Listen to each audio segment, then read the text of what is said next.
Presiden Prabowo Subianto akhir Januari lalu menaikkan Instruksi Presiden Nomor 1 Tahun 2025 tentang efisiensi belanja dalam pelaksanaan APBN dan APBD tahun 2025.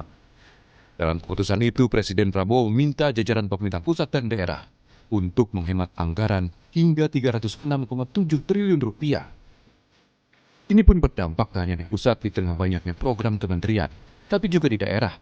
Misalnya Kulon Progo Yogyakarta yang harus mengevaluasi anggaran perbaikan jalan Kerme-Demangan sepanjang 3 km. Proyek ini terpaksa dihentikan. Rencana perbaikan jalan seharusnya sudah direncanakan sejak tahun 2024 lalu, namun terpaksa dihentikan karena anggaran tak lagi tersisa. Penyesuaian rincian alokasi transfer ke daerah.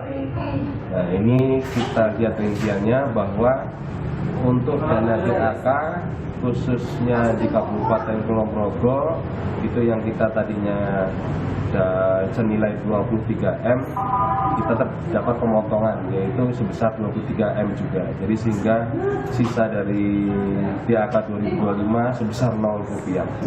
Sehingga untuk penanganan jalan Cerme-Demangan, Bojong-Garowongan dan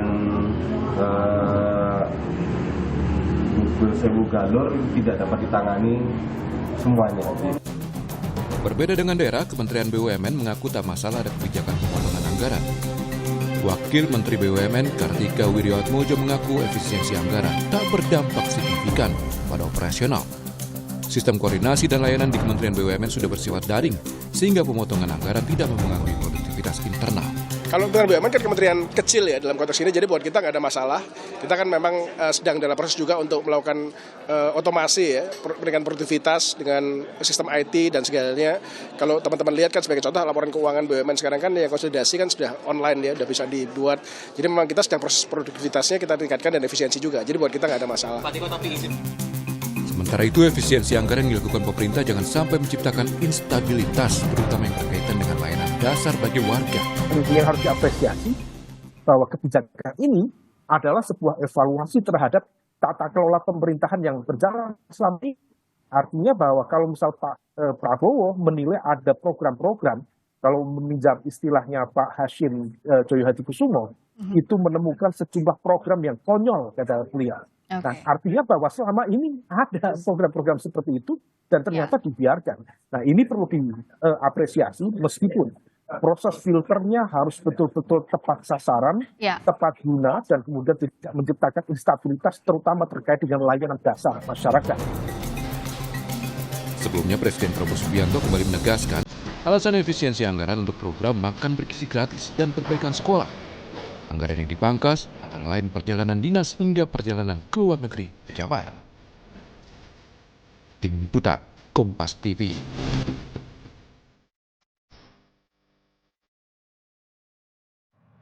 Saudara, instruksi Presiden sudah keluar, efisiensi anggaran mencapai lebih dari 300 triliun rupiah. Lalu bagaimana kemudian menyiasati di tengah pemotongan anggaran?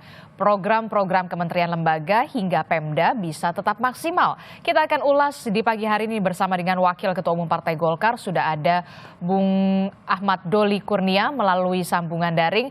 Selamat pagi, Assalamualaikum Bung Doli. Pagi, Assalamualaikum warahmatullahi wabarakatuh. Selamat pagi. Iya, kemudian juga ada narasumber saya di studio, sudah ada Sekjen Forum Indonesia untuk Transparansi Anggaran Fitra, sudah ada Pak Misbah Hasan. Selamat pagi, Pak Misbah. Selamat pagi.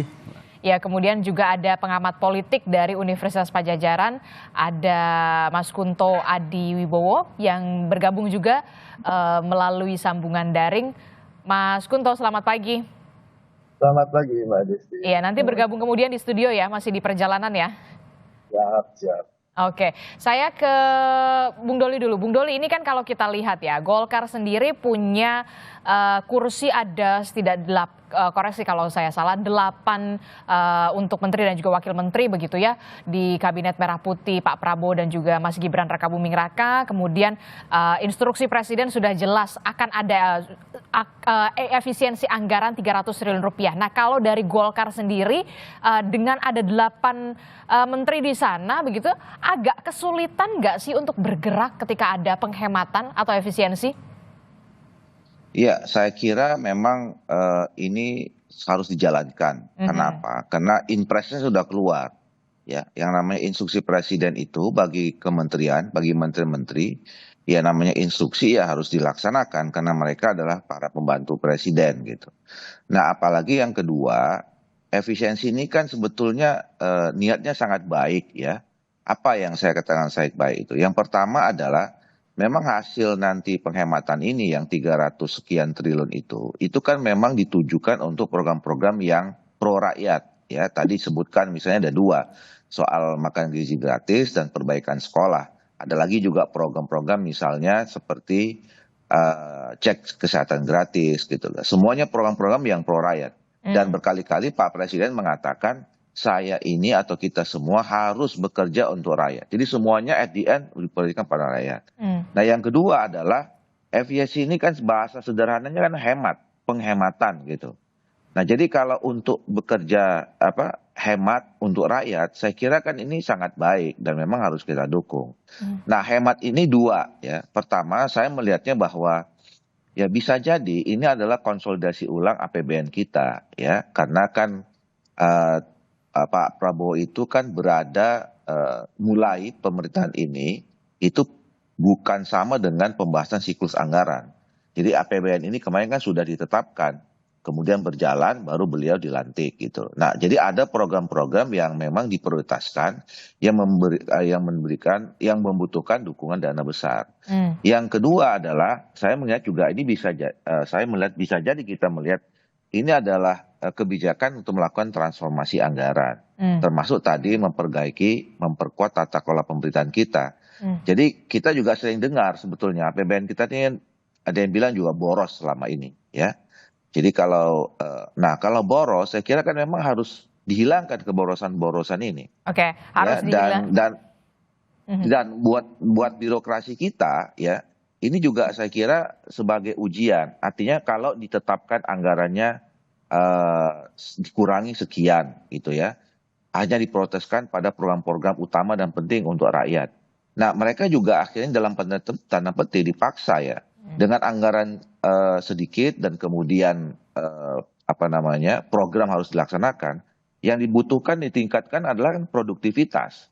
Jadi birokrasi kita memang dipaksa sedikit ya untuk melakukan pekerjaan yang efektif, efisien dengan produktivitas yang lebih tinggi. Nah, walaupun kemudian pada akhirnya sekarang ya ada kritik, ada masukan, ada reaksi gitu. Nah ini yang saya kira harus dievaluasi.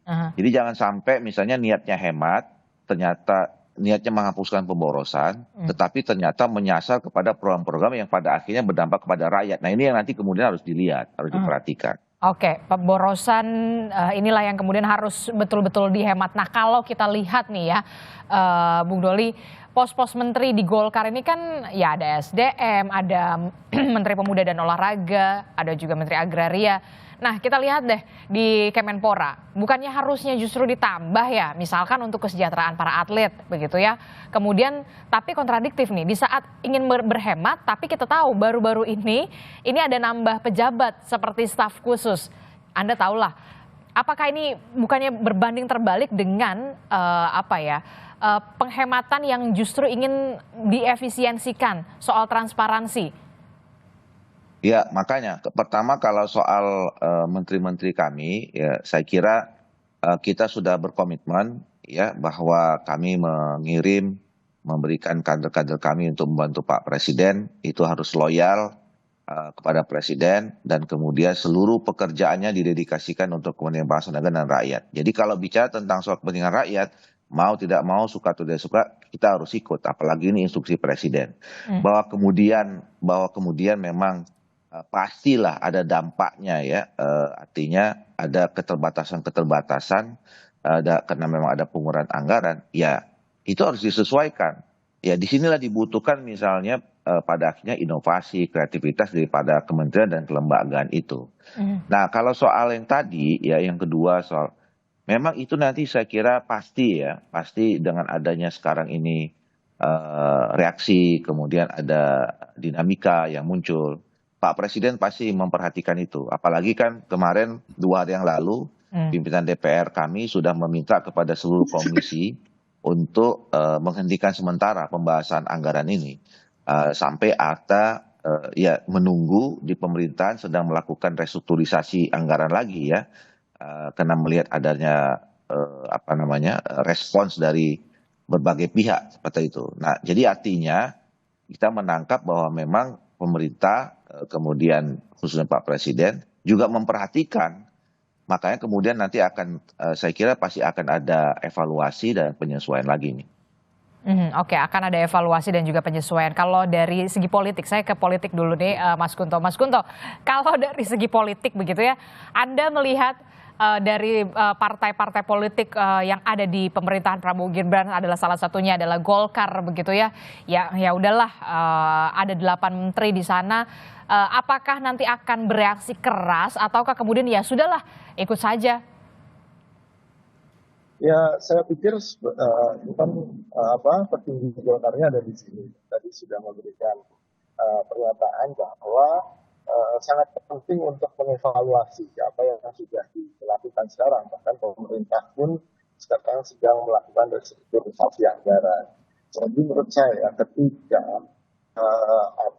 masyarakat kemudian bereaksi keras, ini kan pertanyaannya kan kemudian rakyat yang mana yang mau dibela gitu kan, ketika justru pegawai-pegawai honorer kemudian banyak yang potong karena efisiensi anggaran, dan di lain sisi rekrutmen pejabat negara seperti staf, terus dan lain-lain itu justru marah pemerintahan kita. Ini kan menimbulkan rasa ketidakadilan ya. Ini yang jadi problem besar. Dan saya sudah sepantasnya memang evaluasi itu juga dilakukan. Karena kan ini tampaknya ingin seperti test the water, udahlah kita tes saja dulu dengan efisiensi yang besar. Dan memang retorikanya sangat bagus. Retorikanya adalah untuk memang selama ini APBN pos dan harus diakui, kita bisa melihat itu. Tapi kemudian ada beberapa yang itu dimangkas, dan ini terkait dengan layanan publik.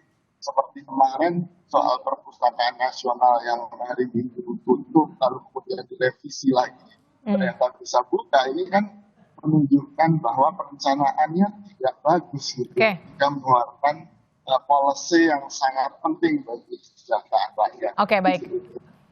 Oke, baik Mas Kunto. Saya ke Fitra, tapi sebelum ke Mas Misbah, kita akan lihat dulu, kita akan perlihatkan mana saja kemudian kementerian-kementerian yang dihematnya cukup signifikan begitu ya. Nah, kita lihat di sini ada, saya tidak bisa melihat dengan jelas sebenarnya ada kementerian apa saja. PU. Kementerian PU, kemudian ada Kementerian Kemendikti, Ristek. Nah, kita akan lihat dulu.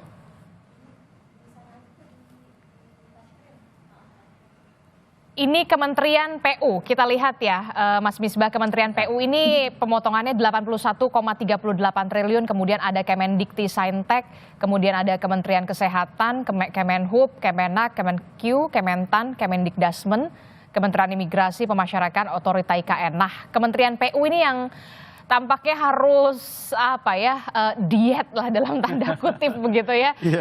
Nah, Anda melihatnya bagaimana? Apakah ini sudah tepat dilakukan sebagai evaluasi dari 100 hari pemerintahan Prabowo Gibran? Ya, sebenarnya kalau lihat postur efisiensi dari seluruh kementerian ini memang ada dalam tanda petik ketidakadilan gitu ya. Untuk masing-masing kementerian. Misalnya kayak Kementerian PU ini kan dipotong 81 triliun, yang itu sekitar 73% dari total pagu anggaran yang dimiliki oleh PU gitu. 73%? 73%. Jadi ini yang kemudian memang akan berimbas pada kinerja dari PU sendiri gitu ya. Nah, kalau kami hitung Mbak, sebenarnya secara keseluruhan dari 3.000 sekian triliun total anggaran untuk pemerintah pusat itu efisiensinya 8%. Totalnya. Jadi ini yang seharusnya juga dijadikan sebagai patokan untuk melakukan efisiensi kepada seluruh kementerian gitu ya. Jadi bukan hanya pada kementerian-kementerian yang misalnya kayak PU, Dikti, terus Kemenkes, Kemenhub dan seterusnya itu. Tapi kalau juga ada kemudian begini, kementerian pertanyaan saya ketika Kementerian PU bahkan dipangkasnya sampai 81,38 triliun, 73% lebih begitu ya, apakah masih bisa bergerak atau tidak nih? Nah ini yang memang Kementerian PU harus melakukan skala prioritas yang luar biasa ya. Sementara kan gaji pegawai mereka cukup banyak gitu ya. Jadi mungkin nanti ketika kita bandingkan antara gaji pegawai dengan program kegiatan yang seharusnya dilakukan oleh PU ini kan tinggal sekitar 20 triliun ya, 20 sekian triliun gitu. Artinya pasti berimbas ke kinerja dari PU itu sendiri. Sementara PU ini kan punya kewenangan untuk melakukan atau membangun infrastruktur dasar yang masih dibutuhkan terutama di bagian Indonesia Timur misalnya ya. Jadi ini yang menurut saya memang ada aspek ketidakadilan di dalam proses efisiensi anggaran ini, Mbak. Ada aspek ketidakadilan begitu ya? Betul, antar kementerian ya. Lalu bagaimana kalau kemarin saya sempat melihat juga Ketua Komisi Yudisial mengatakan ini gimana ya gajinya cuma sampai bulan Oktober cukupnya. Nah ini gimana nih?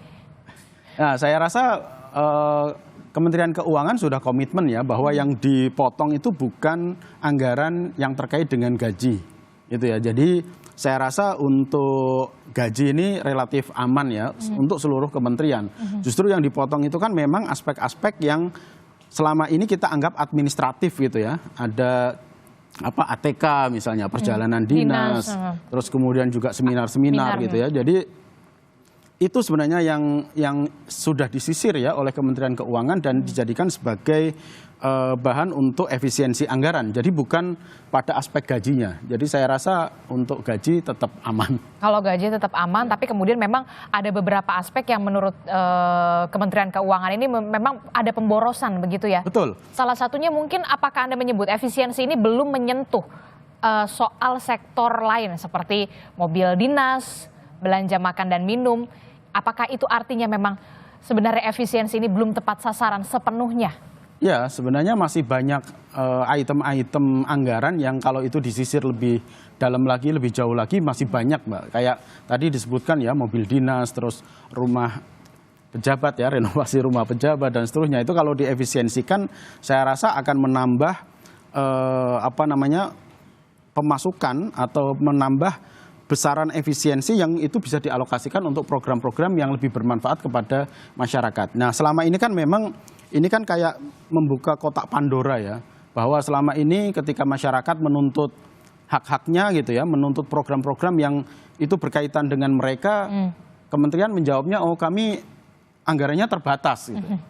Kan selalu begitu kan yang disampaikan. Nah, tetapi ketika kita tahu bahwa sekarang ini Kementerian Keuangan mampu menyisir item-item anggaran yang itu termasuk kategori administratif gitu ya, birokratif. Nah itu ternyata cukup besar gitu. Nah ini menandakan bahwa sebenarnya masih banyak anggaran-anggaran yang bisa disisir dan itu bisa diperuntukkan untuk program-program yang menyasar langsung kepada masyarakat.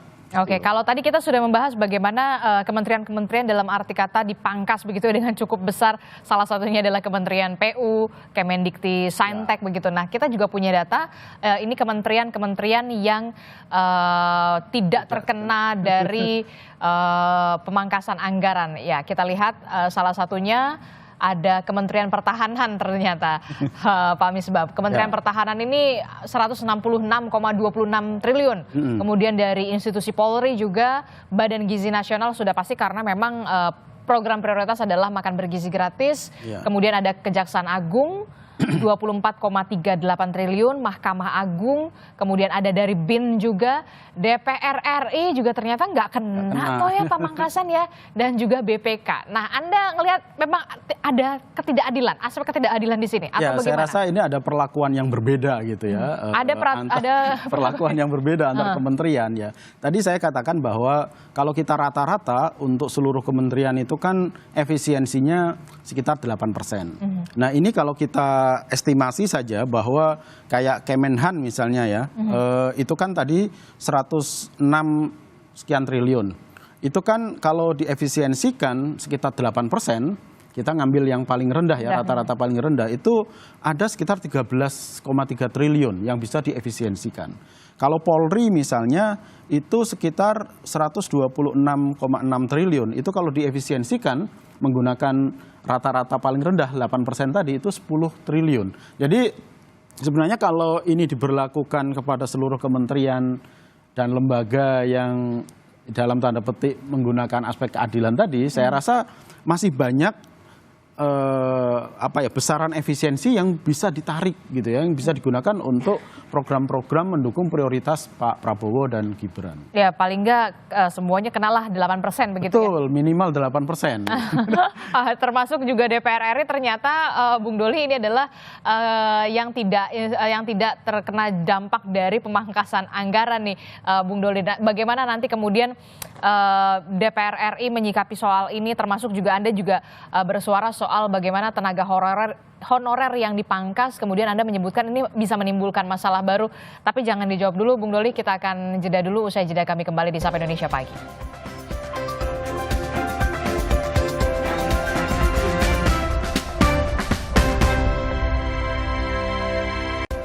Terima kasih Anda masih bersama kami di Sapa Indonesia Pagi. Saudara, kita masih membahas soal efisiensi anggaran terkait dengan instruksi dari Presiden Prabowo Subianto. Saya masih bersama dengan Bung Misbah dari Fitra, kemudian ada Mas Kunto yang akhirnya sudah tiba juga di studio Kompas TV gitu ya, dengan perjalanan jauh dari Bandung. Kemudian ada masih Bung Doli. Saya ke Mas Kunto dulu. Mas Kunto, kalau ini adalah salah satu tahapan, Anda menilai apakah ini jadi salah satu tahapan ujian bagi para menteri untuk bisa lolos dalam tanda kutip begitu ya, dengan ujian nih dipangkas nih dihemat nih, siapa yang masih bisa seirama, bisa sevisi dengan penghematan anggaran yang begitu besar-besaran begitu. Apakah Anda melihatnya seperti itu? Ya, saya melihatnya seperti itu. Kemarin kan waktu awal kan Pak Prabowo banyak sekali nih menteri paling banyak kan gitu, kabinet yang paling gemuk dalam sejarah Republik ini. Dan kita lihat ternyata Pak Prabowo punya strategi untuk kemudian istilahnya memfilter ya, menyaring ya. Dan ini mungkin salah satu saringannya gitu. Jadi ini adalah salah satu ujiannya. Betul. Tapi kan yang menarik ketika kemarin ya Pak Prabowo, 2 hari yang lalu Pak Prabowo memberikan statement ada raja-raja kecil tuh ya kan. Ini yang menarik ketika justru yang di highlight oleh Pak Prabowo adalah birokrasi di dalam kementerian itu sendiri. Nah ini kan berarti bukan menterinya kan gitu kan. Berarti di mana kan tuh gitu ya. Dan ini kan ada semacam ya jangan coba-coba lawan saya, ini raja besar kan, raja-raja kecil jangan coba-coba lawan saya. Dan saya pikir harusnya Pak Prabowo ketika ada beberapa yang menarik dari statement itu. Yang pertama soal seakan-akan kebal hukum gitu kan. Nah hukum yang mana dulu, kalau memang melanggar hukum ya langsung aja Pak, kalau menurut saya ditindak aja. Sebagai presiden kan Pak Prabowo punya power untuk itu kan. Nah lalu yang kedua soal soal efisiensi anggaran pasti gitu kan. Pada akhirnya kan ini ada kepentingan, banyak kepentingan, dan menurut saya yang paling harus diutamakan adalah kepentingan rakyat. Ini kan jangan-jangan ketika Kementerian Keuangan membuat efisiensi, ini kan hanya berhadapan dengan angka kan Mbak.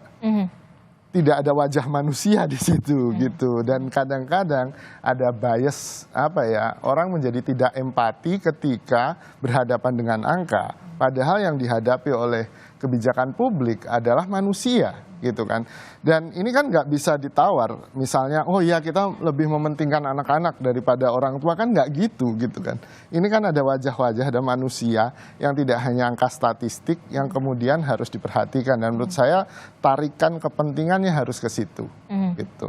Oke, termasuk juga ini Anda setuju soal ini adalah salah satu tahapan supaya siapa nih yang lolos begitu, ibaratnya seleksi alam lah dalam tanda kutip. Apakah ini nanti akan bermuara kepada ujung-ujungnya begitu ya soal perombakan kabinet? Siapa yang tidak sevisi, siapa yang tidak seirama dengan Pak Prabowo, dengan lagi-lagi pemangkasan anggarannya begitu ya, akan terkena perombakan kabinet. Iya, kalau menurut saya reshuffle itu sebuah keniscayaan pada akhirnya gitu. Tidak hanya soal gemuknya, lalu kemudian sekarang seakan-akan tidak sinkron dengan efisiensi, jargon efisiensi. Nah itu kan akhirnya akan menimbulkan friksi kan di dalam pemerintahan gitu. Entah itu ya dinamika lah kita sebutnya gitu kan. Dan pada akhirnya ada pilihan-pilihan dari pemerintah. Apakah kita mau tetap begini dragging terus gitu kan. Sementara ini kan kebutuhannya banyak. Selain makan bergizi gratis, cek kesehatan gratis, itu yang gratis-gratis. Lalu kemudian ada kita harus bayar bunga utang yang juga cukup besar gitu kan. Lalu kemudian ada pengadaan alutsista yang tidak hanya Prancis hari ini dengan Turki kan gitu. Ini kan banyak sekali beban program, belum lagi IKN, oh ya lupa. Ini kan juga akhirnya harus jadi pilihan. Walaupun kemudian kayaknya IKN tuh sekarang lagi agak di hold begitu ya? Ya kan statementnya berbeda nih antara Menteri PU yang baru dengan yang lama soal ketersediaan dana. Dan ini kan yang cukup membingungkan ini sebenarnya Mbak. Kalau menurut saya semua orang pasti setuju bahwa efisiensi memang harus dilakukan. Itu pasti. Saya setuju. Ya kan? Dan saya yakin kebanyakan rakyat Indonesia akan setuju dengan efisiensi. Problemnya adalah jangan sampai efisiensi ini memakan korban gitu. Korban dari rakyat yang harusnya dilayani oleh anggaran tadi gitu. Ini yang kemudian jadi problem kan. Rakyat yang mana akhirnya pertanyaannya kan itu. Kan menyedihkan ketika melihat ada pegawai honorer yang kemudian curhat. Betul bahwa kalau pagi Bapak bisa ngasih makan anak-anak tapi ketika siang dan malamnya anak saya nggak bisa punya akses ke makanan bergizi. Itu kan menyedihkan kan gitu. Nah menurut saya pertimbangan-pertimbangan manusiawi inilah yang menurut saya harus jadi penekanan penting. Ini yang harus kemudian di-highlight juga ya soal pemangkasan tenaga honorer begitu ya. Jangan sampai kemudian curhat tadi begitu ya, Bapak memberikan makanan pagi terhadap anak saya, tapi kemudian saya tidak bisa memberikan makan siang dan juga malam kepada anak saya karena saya diputus kontraknya begitu loh, karena memang pemangkasan anggaran. Bung Doli, bagaimana respon Anda soal ini? Iya, saya kira tadi saya mengulangi ya, kita pasti akan atau semua rakyat Indonesia akan memberikan dukungan terhadap program efisiensi yang tadi, karena dua kata kuncinya untuk rakyat dan kemudian penghematan. Nggak ada orang yang menolak penghematan, itu pasti semua setuju gitu, dan tidak ada orang yang tidak setuju kalau ini semua ditujukan untuk program-program yang pro rakyat gitu. Nah tapi memang harus dijelaskan, saya kira. Saya kemarin sore juga diundang ya, kita punya analogi bagus. Jangan sampai penghematan ini, gini, penghematan ini kan sebetulnya kalau tadi saya pakai istilah boros, kalau kita analogikan dengan tubuh manusia, ini yang dibuang kan lemak-lemak nih, lemak-lemak yang tidak butuh gitu. Nah, yang harus dijelaskan dan kemudian harus digambarkan adalah bahwa penghematan ini jangan sampai kena otot gitu ya, atau bahkan mematahkan tulang. Nah, ini yang tadi sebetulnya menggambarkan bahwa jangan sampai penghematan atau efisiensi ini justru menjadi kontraproduktif terhadap jargon yang pertama pro rakyat tadi gitu. Nah ini yang saya kira harus dipetakan lagi ya, dipetakan ulang. Makanya saya kira betul tadi bahwa kami kan disuruh hold dulu ini di DPR untuk membahas anggaran ini, menunggu hasil restrukturisasi anggaran lagi yang dilakukan oleh pemerintah dalam beberapa hari ini. Nah mudah-mudahan evaluasi dan restrukturisasi anggaran itu tetap tadi fokus pada bagaimana menghilangkan lemak-lemak itu, ya, bagaimana menghilangkan pemborosan-pemborosan itu. Nah program-program yang memang apakah berdampak langsung atau pada akhirnya juga berdampak atau berdampak tidak langsung kepada rakyat, ya ini yang saya kira juga harus tetap dipertahankan. Termasuk juga tadi sempat saya menyinggung soal bagaimana ini bisa menjadi ujian. Siapa sebenarnya menteri yang bisa lolos seirama, sevisi dengan Pak Prabowo di tengah pemangkasan atau penghematan anggaran. Apakah Anda yakin kemudian Golkar cukup bisa melewati ujian ini, Bung Doli? Ya, pertama apakah ini ujian atau tidak ujian, itu kewenangan dari Pak Presiden, ya, apalagi kalau dikaitkan dengan nanti isu reshuffle, ya. Karena yang paling tahu.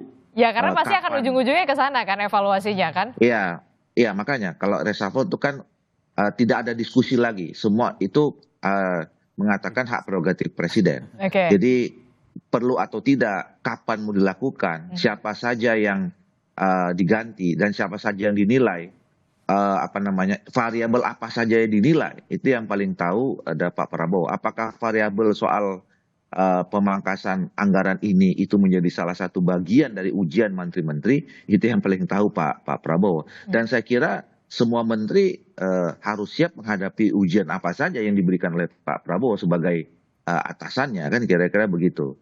Nah, tapi menurut saya tadi ini juga menjadi momentum kita ya untuk bagaimana masing-masing menteri untuk bisa berpikir lebih kreatif, lebih inovatif. Birokrasi kita ya itu untuk bisa memulai melakukan tata kelola pemerintahan, atau tadi saya katakan transformasi tata kelola pemerintahan yang tadinya mungkin ya kinerja birokrasi kita belum begitu baik. Ini momentum dengan ada pengetatan yang dituntut itu adalah produktivitas dan kreativitas gitu. Tapi ya termasuk juga kan staf khusus juga banyak juga yang dilantik ya kan, kemarin juga harusnya kemudian dievaluasi lagi nih mana yang kemudian benar-benar perform atau benar-benar produktif begitu ya di tengah dengan penghematan anggaran. Termasuk juga apakah pertanyaan saya selanjutnya, apakah kemudian nantinya akan ada kecemburuan nih para menteri-menteri di Golkar begitu, wah kementerian ini nggak dapat pemangkasan anggaran sebegitu besar begitu, tapi kok kementerian ini dapat gitu. Nah akan ada gejolak semacam itu nggak sih? Nah, makanya menurut saya yang harus dibuka itu adalah bukan yang dibandingkan antara satu kementerian dengan kementerian, ya. Tapi apakah yang dipangkas ini adalah tadi itu fat atau lemak atau pemborosan atau tidak. Nah, kita kan tidak tahu. Artinya gini, kita harus mencari tahu lebih rinci ya. Masing-masing kementerian itu mana yang memang banyak pemborosannya, mana tidak gitu loh. Jadi atau banyak program. Tadi kan pendekatannya jelas ya. Yang disisir itu adalah soal perjalanan dinas ya. Terus kemudian soal kegiatan seminar dan segala macam itu. Nah, ATK. tentu itu dulu ATK gitu kan. Jadi pendekatannya itu pendekatan programnya saja, jangan dibandingkan antar kementerian. Nah, dan itu harus dibuka gitu loh, harus dijelaskan kementerian ini yang disebut namanya kelebihan anggaran yang tidak perlu pada tahun ini adalah sekian. Jadi kalau nanti jadi kita nggak bisa ngukur, wah ini kementerian ini dipotong cuma sekian, kok yang ini lebih besar, yang ini lebih kecil gitu, tanpa kita mengetahui mana yang dipotong sebenarnya. Jangan-jangan memang yang dipotong besar itu kena memang program-programnya untuk situasi yang seperti ini belum prioritas menurut pemerintah, kan kira-kira gitu. Oke, tapi yang kemudian juga cukup tadi saya melihat gitu ya soal lembaga-lembaga dan juga kementerian lembaga lah yang kemudian tidak terkena dalam tanda kutip lolos begitu ya soal pemangkasan anggaran ini atau efisiensi ini adalah DPR begitu ya. Mestinya kalau menurut Anda DPR juga patut nggak sih harusnya dapat efisiensi juga? Ya, kalau memang kemudian disisir ada dinilai pemborosan, ya nggak ada masalah. Pertama gini, ya tadi saya ulangi, harusnya pendekatannya itu mana program-program yang dianggap memang selama ini tidak efisien. Gitu. Nah, kalau pengalaman saya selama ini, ya fungsi kerja kita juga sebetulnya anggaran itu ya pas-pasan saja sebenarnya, gitu. Itu yang pertama. Yang kedua, jangan dibandingkan. Misalnya, sekali lagi saya katakan susah kita membanding apple to apple antara satu institusi. Jangankan dengan antar institusi dengan institusi. Dari satu kementerian aja saya katakan tadi, kalau tidak ada penjelasan secara rinci, itu masih akan menimbulkan, loh kenapa yang ini besar, kenapa yang kecil. Nah kalau sama DPR, itu DPR kan angkanya cuma 6, sekian ya. Itu tapi mungkin, kalau 8% tadi kata Mas Fitra ada efisiensi anggaran lumayan juga loh. Bung Doli.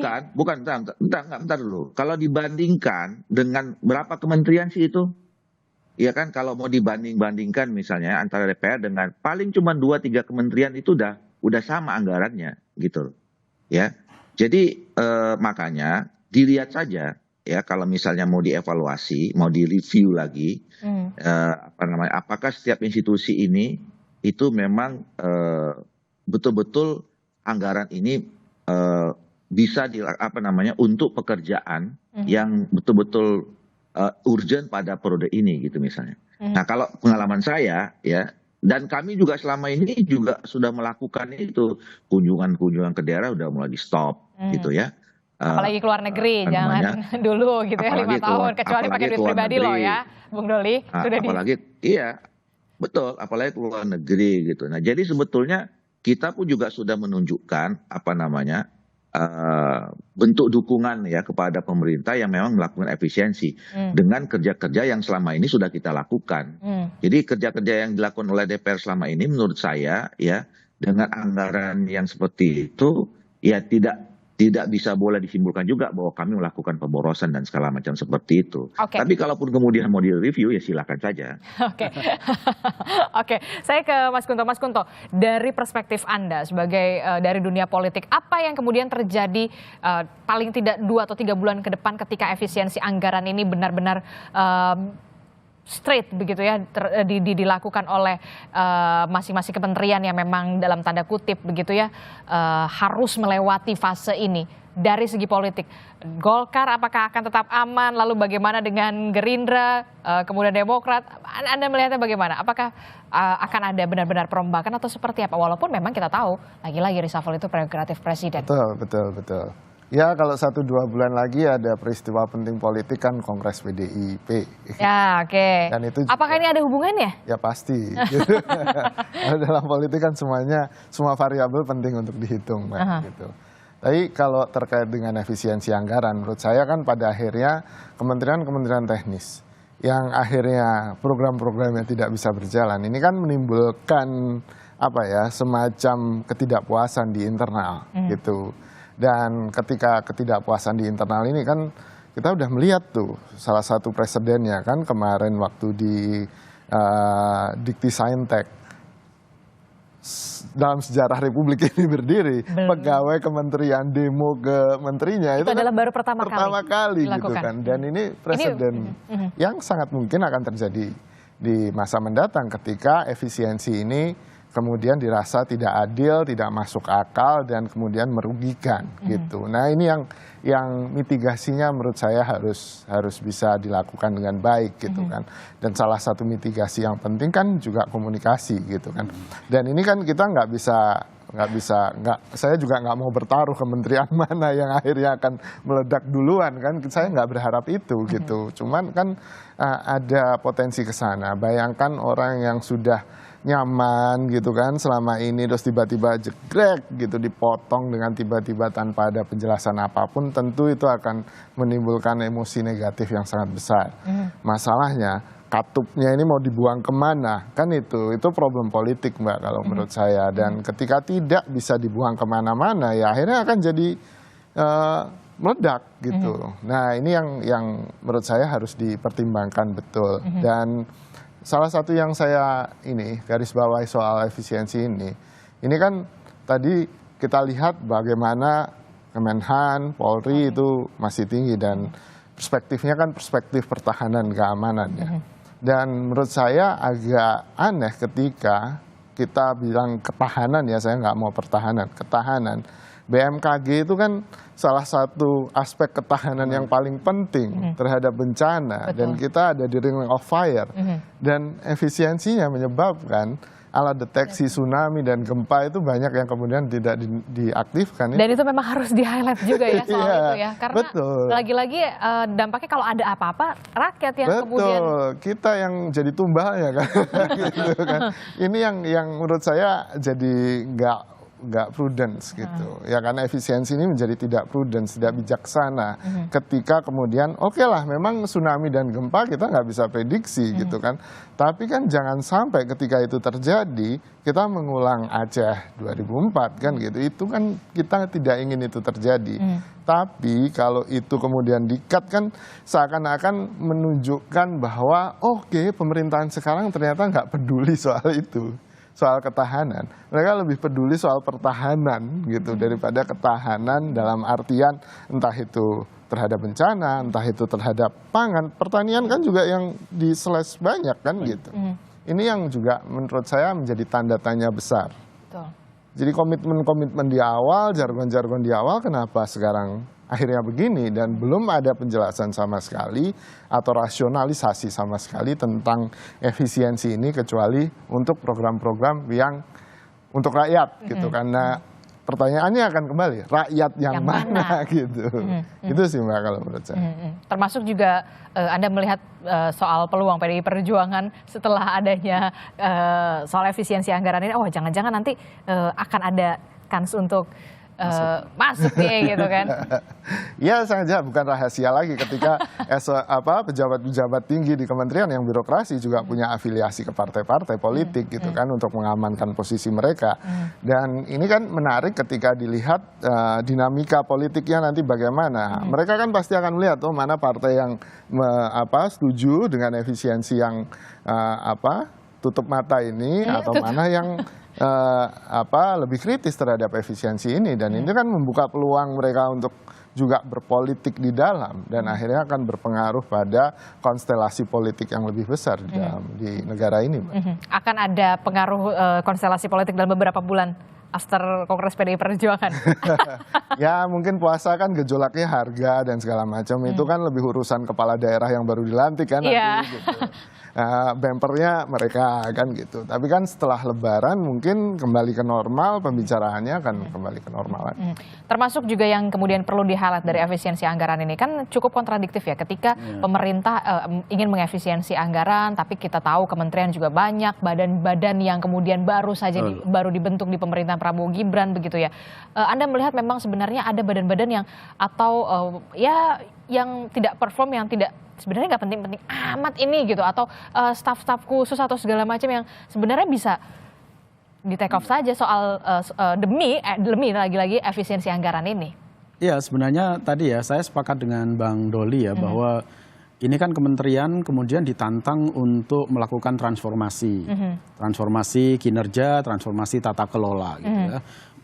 Setiap kementerian kan sudah menyusun rencana kerjanya masing-masing, dan ada target-target yang seharusnya itu dicapai oleh masing-masing kementerian. Nah dengan kondisi efisiensi yang ada ini dan gemuknya kabinet Pak Prabowo saat ini, itu memang akhirnya akan menjadi tadi itu seleksi ya, mana yang dengan kondisi keuangan negara melalui efisiensi ini kemudian masih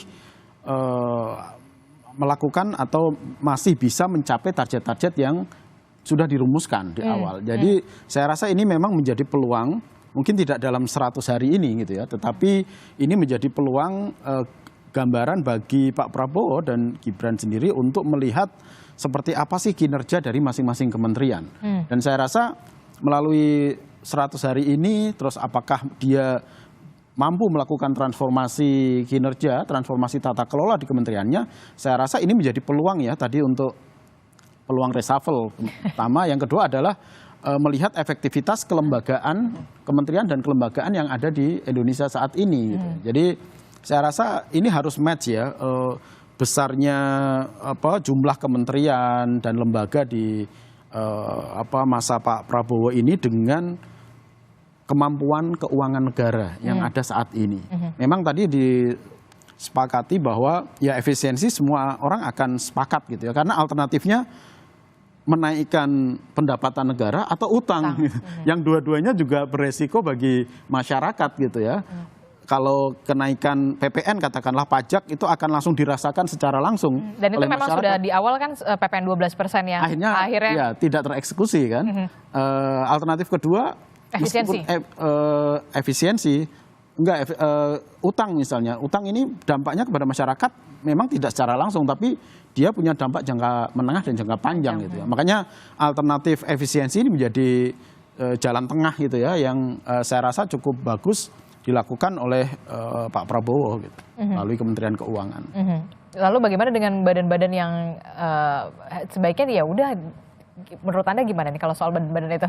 Ya, saya rasa ini akan menjadi tadi evaluasi 100 hari, itu dilakukan oleh Pak Prabowo secara keseluruhan. Apakah lembaga-lembaga atau kementerian yang ada saat ini itu mampu melakukan transformasi tadi? Kalau tidak, berarti kan ini memang alternatifnya tadi dilakukan reshuffle karena tidak mampu memimpin dalam tanda petik kementeriannya, tidak perform. Nah, atau dilebur kelembagaan-kelembagaan yang ada menjadi satu atau dihilangkan sama sekali. Dilebur atau dihilangkan sama sekali demi efisiensi negara begitu ya. Pemerintah yang kita tahu lebih ada prioritas program untuk rakyat begitu ya. Kita tetap harus mengapresiasi soal itu. Dan terakhir Bung Doli, apakah Anda yakin kemudian Golkar dalam tanda kutip bisa melewati ujian ini begitu ya dengan adanya penghematan anggaran, tapi kemudian menteri-menteri di jajaran Golkar ini tetap bisa perform, kalau di kantor KPI-nya tetap perform begitu ya? Bung Doli? Insya Allah. Karena kami kan selalu kalau diminta oleh Presiden selalu mengirimkan kader-kader terbaik kami gitu ya.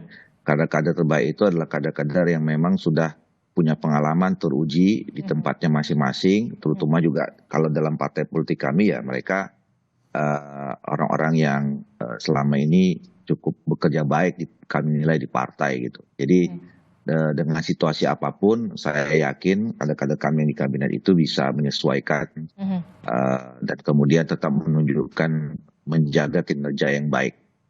Oke, baik, kita akan tunggu bagaimana kemudian dengan adanya efisiensi anggaran ini, apakah menteri-menteri di Kabinet Merah Putih ini tetap bisa perform, tetap bisa lolos untuk ujian seleksi ini begitu ya, dengan adanya penghematan dan juga pemangkasan anggaran demi bisa mengalokasikan anggarannya ke program-program prioritas lainnya. Salah satunya adalah soal makanan bergizi gratis. Terima kasih Bung Doli telah bergabung bersama kami, Bung Misbah, kemudian Mas Kunto, terima kasih. Bapak-bapak sehat selalu, assalamualaikum. Selamat pagi.